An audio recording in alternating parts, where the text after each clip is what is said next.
우리가 살고 있는 인간 사회를 이렇게 표현을 합니다. 유대 관계를 형성하는 사회의 구성원이다 라고 그렇게 표현을 해요. 근데 이런 관계 속에서 서로가 힘들 때가 있고 또한 때로는 그 관계 때문에 어려움을 갖게 될 때도 있습니다. 또한 관계 속에서 여러 가지의 그 영향을 미치며 살아가는 것이 오늘날 인간의 사회요. 또한 사회의 구성원이다. 그렇게 표현을 하죠.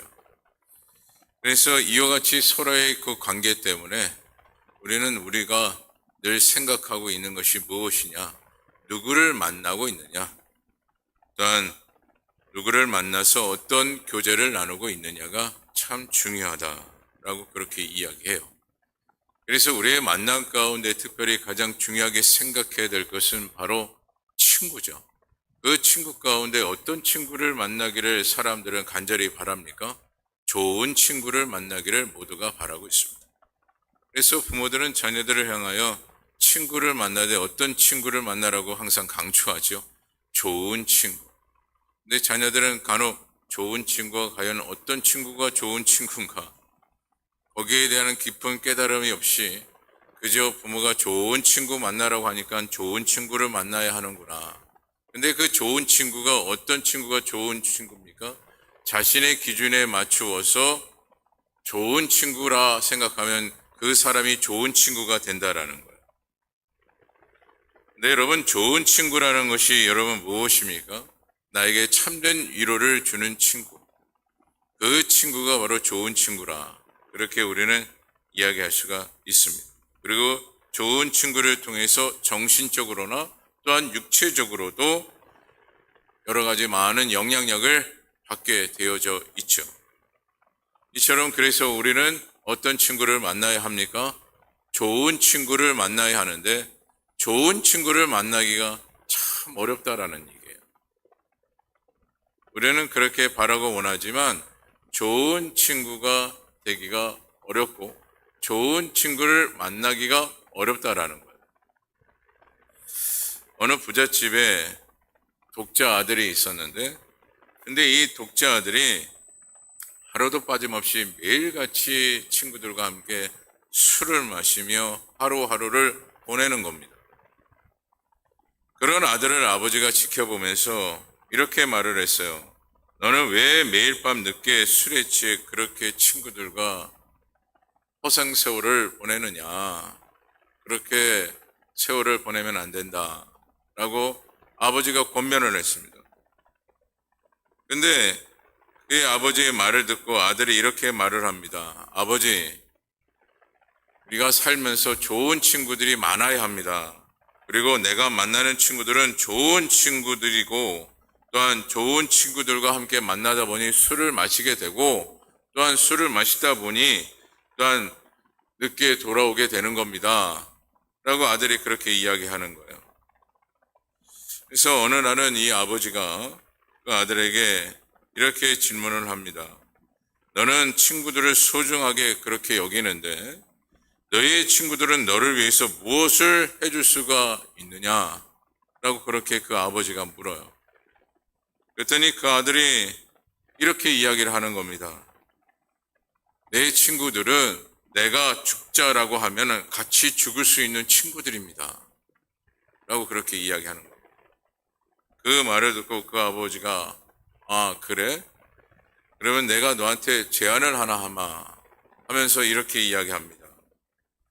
죽은 돼지를 가마니에 말아서 그 죽은 돼지를 가마니에 말고 난 이후에 지게를 쥐고 난 이후에 늦은 밤 너가 가장 좋은 친구라고 하는 그 친구에 가서 이렇게 말을 했으면 좋겠다. 그 말은 이렇습니다. 내가 실수로 누구와 싸우다가 사람을 죽였는데 너가 나를 대신해서 감옥에 가면 내가 큰 보상을 하겠다라고 말을 하라. 라고 이 아버지가 이 아들에게 제안을 했던 거예요. 그랬더니 아들이 매우 자신 있게 이렇게 이야기하는 겁니다. 내 친구들은 내 말을 들어줄 것이요. 그리고 대신 감옥에 가겠다라고 이야기할 겁니다. 라고 그 아들이 매우 자신 있게 대답을 하는 겁니다. 그리고 가장 친한 친구, 좋은 친구를 하는 그 친구에게 아버지가 이야기했던 그 말을 그 친구에게 이야기를 해줘. 나를 대신해서 감옥에 가면 내가 나중에 큰 보상을 하겠다. 라고 그렇게 이야기를 했어요. 근데 그 말을 들은 친구가 그 말을 듣자마자 소리를 지르면서 그 외아들인 그 아들에게 주먹을 날리며 이렇게 이야기를 하는 겁니다. 지금 누구를 살인자로 만들려고 하느냐. 그러면서 하는 얘기가 너는 친구도 아니다. 라고 그 친구가 오히려 대려 이야기하는 겁니다. 그리고 그 친구는 결별을 선언합니다. 그 아들은 너무나 당황해서 다른 친구에게 가서 똑같이 말을 합니다. 그랬더니 두 번째 만난 그 친구는 욕설을 하면서 다시는 오지 말라라고 이야기를 하는 겁니다. 그리고 그 친구와도 결별을 하게 되죠. 마지막 세 번째 친구도 찾아갔지만 자신의 청을 들어주지 않았습니다. 분명 아들은 자신의 친구들이 자신을 위해서 대신 죽어줄 수 있다라고 호언장담을 했어요. 그렇게 믿고 살았다는 얘기예요. 하지만 자신이 생각하는 좋은 친구라는 그 친구는 단 한 사람도 자신의 청을 들어주지 않았습니다. 여러분, 우리 주변에도 친구라는 사람들이 얼마나 많습니까? 그러나 나를 위해서 희생할 친구, 그 친구를 찾기란 매우 어렵다라는 얘기예요.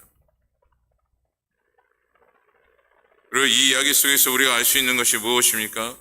진정한 친구는 어려움에 처했을 때 그 친구를 알 수가 있다라는 것을 보게 되어지죠. 그래서 영국의 한 신문사는 친구에 대해서 이렇게 정의를 내렸습니다. 친구란 너무 괴로워서 아무 말도 못하고 침묵할 때 그 말 없는 나를 이해해주는 사람, 그런 사람이 진정한 친구다. 또한 인디언 말로 친구에 대해서 이렇게 표현을 합니다. 내 슬픔을 자기 등에 메고 가는 자다. 그것이 친구다. 라고 그렇게 표현을 해요. 그렇다면 지금 여러분들이 만나고 있는 그 친구는 여러분 어떻습니까? 오늘 본문에서도 친구를 언급하고 있는데 그 친구가 누구임을 말씀합니까? 예수 그리스도가 되심을 말씀하고 있습니다. 그런데 예수님은 친구가 되어주시되 어떤 친구가 되어주심을 말씀하고 있느냐? 진실한 친구가 되어주시고 좋은 친구가 되어주신다라는 거예요. 그것을 바로 오늘 본문 13절에서 15절까지의 말씀을 하고 있는데 우리가 읽었지만 우리 본문 13절에서 15절까지 한 목소리로 함께 읽어보도록 하겠습니다. 우리 13절부터 한 절 한 절 읽어봅니다. 시작.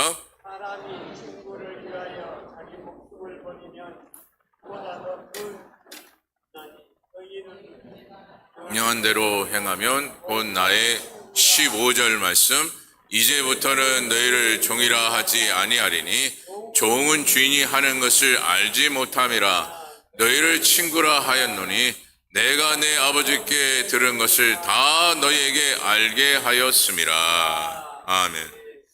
이처럼 주님은 우리의 형편이 어떻든 전혀 상관하지 아니하시고 우리와 무엇이 되어주신다고요? 친구가 되어주십니다. 여러분 세상 친구 어떻게 보면 조건적인 친구가 되어질 때가 얼마나 많습니다. 무엇이 있어야 어떤 공통점이 있어야 그래야 친구가 될 수 있다라고 그렇게 이야기해요. 하지만 오늘 주님께서는요, 우리의 형편이 어떠하든지 간에 그것을 상관하지 아니하시고 우리의 무엇이 되어주신다고요? 친구가 되어주시는 분이 바로 예수님이셔요. 그럴 뿐만 아니라 우리가 무엇을 하든 어디에 가든 무엇 되어주심을 말씀합니까? 친구가 되어주신다라는 거예요. 그리고 변함없이 함께 하시는 분이 바로 예수님이심을 이와 같이 말씀을 하고 있는 겁니다. 그리고 특별히 주님은 친구로서 무엇을 지키시는 분이냐? 바로 의리를 지키시는 분이 바로 예수님이에요. 그러면 의리하면 군대에서 많이 사용하는 용어 중에 한 용어인데, 그런데 모든 군대가 이 용어를 사용하는 것이 아니고 해병대만이 이 용어를 사용합니다. 해병대 나오신 분이 있는지 모르겠는데 해병대가 늘 외치는 구호가 뭡니까? 한 번 해병은 영원한 해병이다. 정말 그런지는 모르겠는데 그와 같이 그렇게 이야기합니다. 근데 이처럼 예수님은 우리와 친구가 되시되 어떻게 친구가 되어주시냐? 그때만 친구, 있을 때만 친구가 아니라 영원한 친구가 되어주신다라는 거예요. 우리 사회 속에 배반하는 사람들이 얼마나 많습니까? 매우 친숙하게 다가오면서 나는 당신밖에 없노라 그렇게 고백했던 그들이 지금 여러분의 인생 가운데 아직까지도 남아 계십니까? 친구가 되신 예수님은요, 인간과 다르게 절대 배반하지 아니하신다라는 거예요. 앞서 말씀드렸듯이 의리를 지키시는 분이 누구예요? 바로 예수님이셔요. 그래서 여러분 히브리서 13장 5절에 보게 되면 이와 같이 말씀을 하고 계십니다. 우리 히브리서 13장 5절 말씀, 이 말씀 우리 다 같이 함께 읽어봅니다. 시작. 오늘 사랑하지 마시고 힘든 바를 격하지 말라. 같이 말씀하신 내가 너희를 떠나지 아니하였다. 아멘. 이 중반부의 말씀에 보면 내가 결코 너희를 무엇하신다고요? 버리지 아니하고 너희를 떠나지 아니하리라 라고 그렇게 말씀을 하고 있습니다. 이처럼 친구는 좋을 때나 나쁠 때나 기쁠 때나 슬플 때나 어떤 친구가 되어져야 한다라는 것입니까? 함께하는 친구가 되어져야 된다라는 거예요. 마음에 안 들다고 또한 부족하다고 헤어지는 친구가 아니라 늘 어느 때나 무엇이든 함께할 수 있는 그 친구가 좋은 친구요. 그 친구야말로 그 친구를 통해서 큰 영향력을 우리가 받게 된다라는 것을 보게 되어지죠. 근데 그 역할을 누가 하신다고요? 예수님께서 하신다라는 거예요. 그러므로 오늘 이 자리에 계신 분들은 예수님을 믿음으로 너는 나의 친구라 라고 예수님께서 말씀하신 것처럼 예수님이 여러분들의 영원한 친구가 되기를 간절히 바랍니다.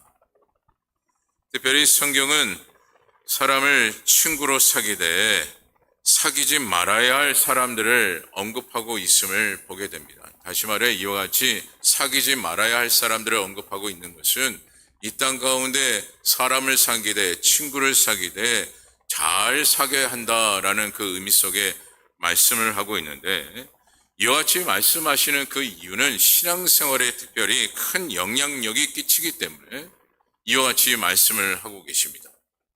그래서 사귀지 말아야 할 그 친구들의 개념을 성경은 6가지로 표현을 합니다. 첫째로 어리석고 미련한 자와 사귀지 말라라고 말씀을 하셔요. 그 말씀이 잠언 13장 20절의 말씀입니다. 우리 말씀을 다 같이 함께 읽어봅니다. 시작. 지혜로운 자와 동행하면 지혜를 얻고 미련한 자와 사귀면 패배를 얻는다. 아멘. 이처럼 하나님께서는 어리석고 미련한 자와 사귀지 말라라고 말씀을 하고 계셔요. 그리고 둘째로 말이 많고 함부로 입을 벌리는 자를 사귀지 말라라고 말씀하고 있는데 그 말씀이 잠언 20장 19절에 기록하고 있습니다. 우리 다 같이 함께 읽어볼까요? 시작. 두루 다니며 남의 입술을 벌린 자를 사귀지 말지니라. 또한 잠언 10장 19절에서 21절까지 좀 긴데 이렇게 말씀을 합니다. 우리 한 절씩 읽어봅니다. 시작. 말이 많으면 허물을 면하기 어려우나 그 입술을 제하는 자는 지혜가 있느니라. 20절. 의인의 혀는 수능과 같거니와 악인의 마음은 가치가 적으니라. 21절. 의인의 입술은 여러 사람을 교육하나 미련한 자는 지식이 없어 죽느니라. 그래서 오늘 예수님께서 말씀하시는 바가 뭡니까? 말이 많고 함부로 입을 벌리는 자를 사귀지 말라라고 말씀을 하고 있는 거예요. 그리고 셋째로 분노를 쉽게 내는 자를 사귀지 말라라고 말씀합니다. 그 말씀이 잠언 22장 24절을 말씀하고 있어요. 우리 다 같이 함께 읽어봅니다. 시작. 노를 품는 자와 사귀지 말며 울분한 자와 동행하지 말지니. 또한 잠언 15장 18절에도 이렇게 말씀을 합니다. 다 같이 읽어봅니다. 시작. 분을 쉽게 내는 자는 다툼을 일으켜도 노하기를 더디하는 자는 시비를 그치게 하느니라. 마지막 잠언 19장 11절이에요. 다 같이 읽어봅니다. 시작. 노하기를 더디하는 것이 사람의 슬기요 허물을 용서하는 것이 자기의 영광이니라. 아멘. 이처럼 하나님께서 말씀하시는 바가 뭡니까? 분노를 쉽게 내는 자와 사귀지 말라라는 것이죠. 그리고 네 번째는 술과 쾌락을 즐겨 찾는 자와 사귀지 말라라고 말씀합니다. 그 말씀이 잠언 23장 20절에 말씀하고 있어요. 우리 다 같이 한 목소리로 함께 읽어봅니다. 시작. 술을 즐겨하는 자들과 고기를 탐하는 자들과 더불어 사귀지 말라. 이처럼 세상 것을 즐기고 술에 취해 있는 자들과는 사귀지 말라라고 말씀을 하고 있는 겁니다. 그리고 다섯 번째로 권세자를 미워하고 정치 비판만 일삼는 자와 사귀지 말라라고 말씀하고 있는데 그 말씀이 잠언 24장 21절이에요. 우리 다 같이 한 목소리를 함께 읽어봅니다. 시작. 내 아들아 여호와와 왕을 경외하고 반역자와 더불어 사귀지 말라. 우리가 간혹 믿음의 사람들이 정치적인 비판을 할 때가 참 많습니다. 하지만 주님께서 우리에게 명하고 또한 가르치는 바가 무엇입니까? 거기에 비판하지 말라. 그리고 그와 같은 자와 무엇하지 말라고요? 사귀지 말라라고까지 말씀을 하고 있는 겁니다. 그리고 마지막 여섯째로 음행과 음란의 말을 일삼는 자와 사귀지 말라라고 그렇게 말씀을 합니다. 그 말씀이 고린도전서 5장 9절의 말씀인데 다 같이 함께 또한 읽어봅니다. 시작. 내가 너희의 유명한 자들을 말라야 마. 아멘. 또한 에베소서 5장 3절에도 이렇게 말씀을 합니다. 다 같이 읽어봅니다. 시작. 음행과 온갖 더러운 것과 탐욕을 너희 중에서 일으키고 말라. 이는 성도에게 마땅한 반이라. 아멘. 여러분, 제가 6가지, 특별히 하나님께서 이런 자들과 함께하지 말라라는 이 말씀을 여러분들에게 전해드린 것은 바로 우리가 주님과 함께하는 믿음의 사람이 되기 위해서는 우리가 지켜야 할 것을 지켜야 된다라는 것이에요. 그리고 예수님은 우리의 어떤 친구가 되심을 재차 우리가 깨닫게 됩니까? 우리를 위하여 목숨까지도 철저히 희생하시는 영원한 친구가 되심을 다시 한번 깨닫게 되어지죠. 특별히 오늘 본문 13절에 이렇게 말씀합니다. 사람이 친구를 위하여 자기 목숨을 버리면 이에서 더 큰 사랑이 없나니. 여러분, 세상은 말합니다. 최고의 우정은 나를 대신하여 희생하고 죽어주는 것이 최고의 우정이다. 그런데 그럴 사람이 과연 몇이나 있을까요? 그런 친구를 찾기란 참으로 어려운 것 같습니다. 하지만 예수님은 우리의 무엇이 되어주신다고요? 그와 같은 친구가 되어주셔요. 목숨까지도 아낌없이 희생하시는 어떤 친구요? 영원한 친구가 되어주신다라는 겁니다. 그래서 세상 것에 의지하는 목말라 하는 그런 인생으로 살아가면 살아갈수록 오히려 허탄한 인생이 되고 맙니다. 하지만 영원한 친구 예수 그리스도와 함께하는 여러분의 인생이 되어진다면 여러분의 인생의 마지막 그 끝자락에는 결코 후회함이 없다라는 것이죠. 여러분 모두가 자신의 인생에 후회를 남기를 원하는 사람은 단 한 사람도 없을 것입니다. 마지막 그 끝자락에 모두가 기쁨과 행복과 또한 더불어 영광 돌리기를 소망할 것입니다. 그렇다면 우리는 누구와 친구가 되어져야 되느냐? 예수님의 친구가 되어져야 합니다. 근데 예수님의 친구가 되기까지는 앞서 여러분들에게 6가지를 말씀을 드렸던 것처럼 그 모든 것을 무엇하는 자가 되어져야 할까요? 지키고 지키는 자가 되어져야 하는 것입니다. 말씀을 마칩니다. 오늘 예수님은 우리의 친구 되심을 약속하고 계시는데 그 친구는 어떤 친구냐? 변함없으신 친구가 되어주십니다. 참 변함없다, 변함없어야 된다. 우리는 늘 이야기합니다. 그런데 이 변함이 없는 것이 참 어려운 것 같습니다. 하지만 변함이 없으신 예수님이 우리와 함께 하신다라는 것을 여러분들이 마음에 담으시고 오늘 저와 여러분들은 변함없으신 그 예수님과 영원한 동반자로 함께 생활할 수 있는 저와 여러분 되어지기를 간절히 주님의 이름으로 축원합니다. 시간 잠시 기도하도록 하겠습니다.